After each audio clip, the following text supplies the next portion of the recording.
जय हिंद। हम अक्सर कभी मॉल या दुकान में जाते हैं तो कुछ चीज़ें पसंद आ जाती हैं। हम खरीदना तो चाहते हैं उस वस्तु को, लेकिन तत्काल पैसे ना होने के कारण मन को संतावना देते हैं, खरीद लेंगे कभी। लेकिन वहीं अगर विक्रेता कहे कि भैया आप सामान लेके जाइए और पैसे बाद में दीजिएगा, तो फिर ये कितनी अच्छी बात है ना। मतलब बाय नाउ एंड पे लेटर। तो आज का टॉपिक कुछ इसी से संबंधित है। BNPL, बाय नाउ एंड पे लेटर। ये न्यूज़ में तत्काल ही न्यूज़ में रहा है। ये एडिटोरियल मैंने इंडियन एक्सप्रेस से उठाया है और आज हम इसी पे बात करेंगे। तो आज हम बात करेंगे BNPL है क्या, ये कैसे काम करता है तथा इसके फायदे और नुकसान। तो आइए शुरू करते हैं।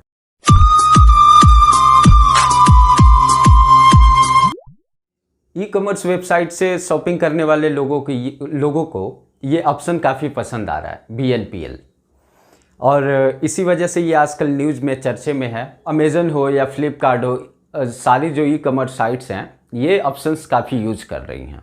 इसमें होता क्या है, आपको सामान की खरीदारी पहले करने की सुविधा है और तथा पेमेंट देने की बाद की सुविधा है, जिस वजह से ये लोगों को काफ़ी लुभावना लग रहा है और अपने तरफ अट्रैक्ट कर रहा है। तो अब हम बात कर लेते हैं कि ये काम कैसे करता है। पहले तो आपको ऐप डाउनलोड करना पड़ता है और उसके बाद आपका जो बैंक खाता है, बैंक खाता या डेबिट कार्ड या क्रेडिट कार्ड, उसको उस ऐप से लिंक करना पड़ता है। तथा जब आप शॉपिंग कर रहे हैं तो वहाँ एक बाय नाउ एंड पे लेटर का ऑप्शन आता है। उस ऑप्शन पे क्लिक करना है और साथ ही साथ आपके और भी ऑप्शन आते हैं कि आप इंस्टॉलमेंट कितने दिनों में देना चाहते हैं, 6 महीना, वीकली या मंथली, 6 महीना, 2 महीना, 3 करके ऐसे ऑप्शंस आते हैं। उस पर हमें क्लिक करना होता है। तो आप इंस्टॉलमेंट अपने सहूलियत अनुसार 3 महीना में, 6 महीना में, जितने दिनों में भरना चाहते हैं आप उस इंस्टॉलमेंट को चुका सकते हैं। इसमें एक अच्छी बात यह है, इंस्टॉलमेंट की जो सुविधा है इस पर आपकी कोई एक्स्ट्रा ब्याज नहीं लगता, और जो आपने बैंक खाता ऐड किया है, क्रेडिट या डेबिट कार्ड है, उसमें से आपके मंथ में जैसे आपने जो प्लान चूज किया है उसके अनुसार आपके पैसे कटते जाएंगे और इस पर कोई एक्स्ट्रा ब्याज नहीं देना है। तो आइए अब बात कर लेते हैं इसके कुछ एडवांटेजेस भी हैं, क्योंकि जब अच्छी चीज़ें आती हैं, जब कोई ऑफर्स आते हैं तो उसके साथ एडवांटेज और डिसएडवांटेज दोनों साथ साथ लेके आते हैं। तो अब हम बात कर लेते हैं कि इसके एडवांटेज क्या हैं। इसके माध्यम से आप आसानी से लोन ले सकते हैं। जैसे आपने अक्सर देखा होगा, अगर आप बैंक से लोन लेने जाते हैं तो होता क्या है कि उसमें बहुत सारी प्रक्रियाएं करनी पड़ती हैं, बहुत सारे प्रोसेस होते हैं, जैसे कि आपको, जिसके वजह से आपको 2 या 3 दिन लग जाता है। लेकिन इसमें ये चीज़ें नहीं हैं। इसमें आपको 2 से 3 मिनट के अंदर आपको लोन अप्रूव्ड कर दिया जाता है आपके लिए, जिससे आप कुछ ही मिनटों में लोन की प्राप्ति कर सकते हैं। तथा साथ ही साथ आप अपने सुविधा अनुसार लोन चुकाने की अवधि को भी तय कर सकते हैं। जैसे मैंने बताया कि वीकली, मंथली, जैसे भी आपकी आवश्यकता अनुसार आप उस ऑप्शन को चूज कर सकते हैं। और साथ ही साथ जो एडवांटेज मैं पहले बता भी चुका हूं कि जो EMI आप ले रहे हैं, जो जब भुगतान करना होता है जिस ऋण को, उसमें आपको EMI जो है इस पे कोई ब्याज भी नहीं भरना पड़ता। अब इसका बात कर लेते हैं कि इससे डिसएडवांटेज क्या है। जैसे मैंने शुरू में बताया कि जैसे आप कभी शॉपिंग मॉल वगैरह जाते हैं, खरीदारी करने जाते हैं और उस वक्त आपके पास पैसे की कमी पड़ जाए, तो आप सोचते हैं कि चलो जो ज़रूरतमंद चीज़ें हैं, जो ज़रूरी चीज़ें हैं, जो एसेंशियल हैं, उसको पहले मैं ख़रीद लेता हूं और बाकी चीज़ें बाद में देखी जाएगी।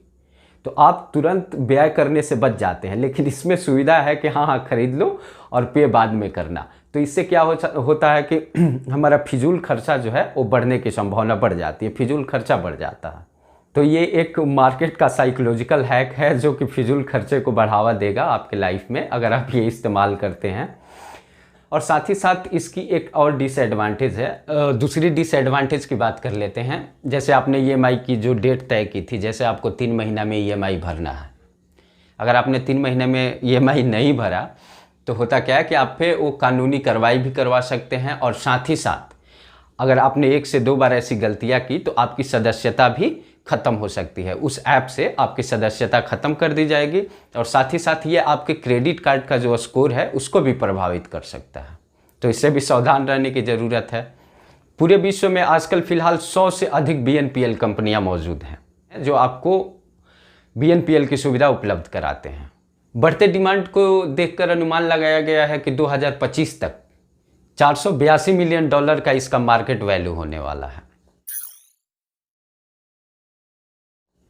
अब हम बात कर लेते हैं अपने देश की, और देश में बात कर लेंगे RBI की, कि RBI ने कुछ गाइडलाइंस जारी किए हैं ऐसे ई कॉमर्स प्लेटफॉर्म के लिए जो BNPL की सुविधा जारी करता हो, जो सुविधा देता हो।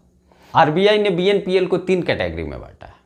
पहला वो जिस पे RBI का नियंत्रण है, दूसरी कैटेगरी हो जिसे किसी कानून के द्वारा नियंत्रित किया जाता है, और तीसरा वो जो एक तरह से थर्ड पार्टी जैसा काम करता है, जो एक तरह से इंडिपेंडेंट नहीं बोलेंगे लेकिन वो किसी के नियंत्रण में नहीं है।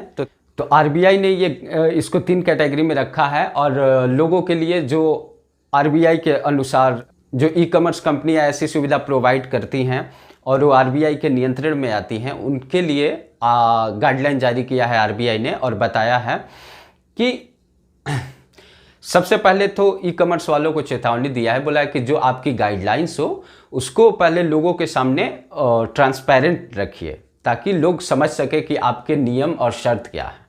ये रहे RBI के गाइडलाइंस। और मेरा कहना है कि आप जब कभी भी इस तरीके का लाभ उठाना चाहते हैं किसी ई कॉमर्स प्लेटफॉर्म से, तो सबसे पहले आपको ध्यान रखना चाहिए इसके गाइडलाइंस की। कुछ नियम और शर्त होते हैं, उसे ध्यान से पढ़ें, फिर इस तरह की जो सुविधा है उसको लाभ लेने की कोशिश करें, अन्यथा ये बाद में भुगतना भी पड़ जाता है। तो आज के लिए बस इतना ही, मिलते हैं फिर अगले वीडियो में।